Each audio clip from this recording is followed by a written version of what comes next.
Descending order, ठीक है। तो घटते क्रम में हमको लिखना है, किसमें लिखना है, घटते क्रम के अंदर हमको लिखना है, ठीक है। तो हमको क्या है कि डिग्री जो है वो कैसे लिखनी है, डिसेंडिंग ऑर्डर में।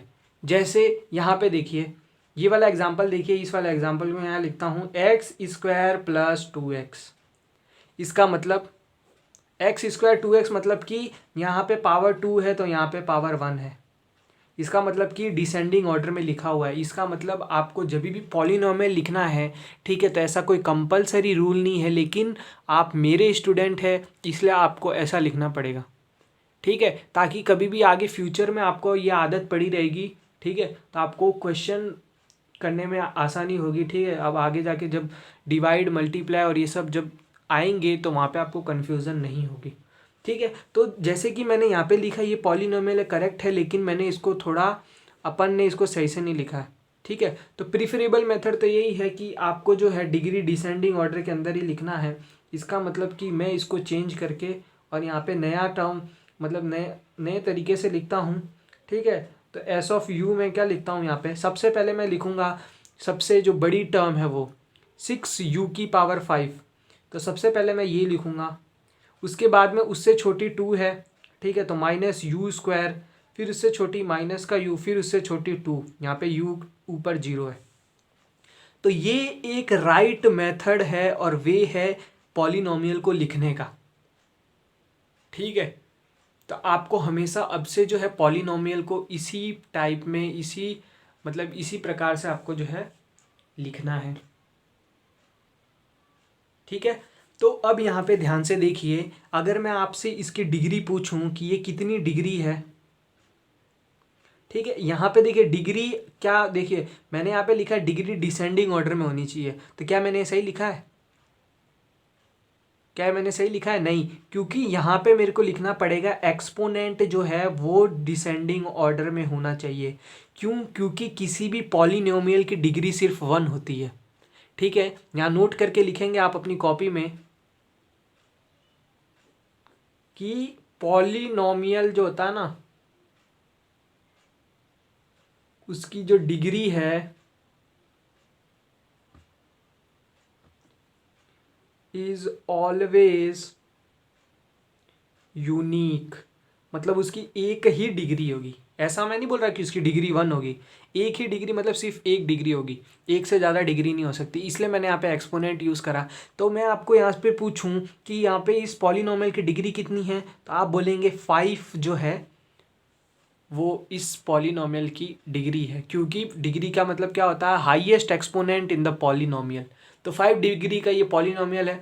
अब आप जो है इसको और कैसे लिख सकते हैं, ध्यान से देखना, यहाँ देखिए 5 गायब है, 2 डायरेक्ट 2 है, तो इसके बीच की जो टर्म है एक्सपोनेंट वाली वो गायब है, 0 रही होगी, ठीक है। तो इसको आप ऐसे भी तो लिख सकते हैं, ये असल में ऐसी ही है इक्वेशन जो मैं लिखने जा रहा हूँ, बस हमने वो टर्म हटा दिए। कैसे, 6u⁵ प्लस 0u⁴, करेक्ट, ठीक है, प्लस 0u⁵ 0u⁵3, ठीक है। उसके बाद में अब ये वाला टर्म आएगा दैट इज -u⁵2 -u+2, मतलब कि एग्जैक्ट में रियल में तो पॉलिनोमियल ये कुछ ऐसा रहा होगा, ठीक है। और फिर जब जाके जब मैंने ये वाली टर्म हटाई है, तब जाके ये जो पॉलिनोमियल है ये कुछ इस तरीके से जो है शॉर्ट में हमने जो है इसको अच्छे से ये जब हटा दिया तब ये पॉलिनोमियल कुछ ऐसा दिख रहा होगा। तो असल में पॉलिनोमियल ऐसा ही होता है, ठीक है। तो इसमें देखिए कितने टर्म है, 1 2 3 4 5 6 टर्म है, ठीक है, 6 टर्म है। क्यों 6 टर्म है, क्योंकि ध्यान देना कि पावर कितनी है 5, हाईएस्ट डिग्री कितनी है 5, इसका मतलब कि हाईएस्ट डिग्री 5 है, तो इसके अंदर कितनी टर्म होगी, 0 टर्म, 0 पावर, एक तो x की पावर 0 वाली, ठीक है, x की पावर 0 वाली एक टर्म होगी 1, x की पावर 2 वाली एक टर्म होगी वो 2, ठीक है, एक होगी, है ना। एक टर्म होगी एक्स की पावर 3 वाली, एक टर्म होगी एक्स की पावर 4 वाली, और एक टर्म होगी एक्स की पावर 5 वाली। तो टोटल कितना, 1 2 3 4 5, 1 2 3 4 5, ठीक है। 1 2 3 4 5 6। अब यहाँ ध्यान से देखना, ध्यान से देखना, एक हम चीज़ स्किप कर चुके हैं, दैट इज़ एक टर्म होगी u वाली, u के बाद में u की पावर 1 वाली भी तो होगी। तो इसका मतलब कि टोटल कितनी टर्म है, सॉरी x की पावर 1, टोटल कितनी टर्म है, टोटल टर्म है हमारे पास 6 टर्म। तो इसका मतलब आप डिग्री देखकर ये बता सकते हैं कि पॉलिनोमियल के अंदर कितनी टर्म होगी, ठीक है। तो टर्म क्या होता है, टर्म, ठीक है, to identify term, to identify term, ठीक है, नंबर ऑफ टर्म, तो वो क्या होगा, डिग्री प्लस 1। क्लियर हो गया, ठीक है। अब मैं बात करने जाऊंगा कि कोफिशिएंट 0 क्यों नहीं होना चाहिए, ठीक है। उससे पहले मैं बताऊं, ठीक है, कि कोफिशिएंट 0 क्यों नहीं होना चाहिए, ठीक है। उससे पहले अब मैं एक जनरल फॉर्म ऑफ पॉलिनोमियल बताने जा रहा हूँ, ठीक है, कि पॉलिनोमियल का जनरल फॉर्म क्या होगा, ठीक है। तो सबसे पहले तो मैं ये बताना चाहूँगा कि जनरल फॉर्म क्या होता है,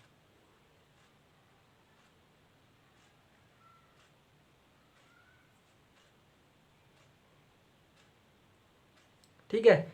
तो जनरल फॉर्म क्या होता है, जनरल फॉर्म वो चीज़ होता है कि हमने जो है एक फॉर्म लिख दिया या फिर कोई भी एक फॉर्मूला लिख लिया और उसको एक जनरलाइज फॉर्म में बता दिया। जैसे कि मैं यहाँ पे आपको एग्जांपल दे दे के बता रहा हूँ, ठीक है, कि ये पॉलिनोमियल है, ये पॉलिनोमियल है, ये पॉलिनोमियल है, ये। तो अगर मेरे को किसी को पॉलिनोमियल की डेफिनेशन बतानी हो तो मैं ऐसे एग्जांपल दे के हर बार थोड़ी ना बताऊंगा। इसीलिए हमारे पास एक जनरल टर्म हम बना देते हैं ताकि वो फॉर्मूला जो है वो सारे पॉलिनोमियल को एक साथ कवर कर ले, ठीक है। तो हम एक स्टेटमेंट लिखते हैं, ठीक है, एक एक्सप्रेशन, ऐसा एक्सप्रेशन लिखते हैं जो सारे पॉलिनोमियल के लिए वैलिड है, उसके अंदर सारे पॉलिनोमियल कवर हो गए, ठीक है। तो हम एक ऐसी, मैं यहाँ पे जनरल फॉर्म ऑफ पॉलिनोमियल का मतलब है कि मैं एक यहाँ पे ऐसा एक्सप्रेशन लिखूंगा कि वहाँ पे आप जो वैल्यूज डालेंगे उतनी उतनी डिग्री की और टर्म की आपको जो है पॉलिनोमियल मिल जाएगी।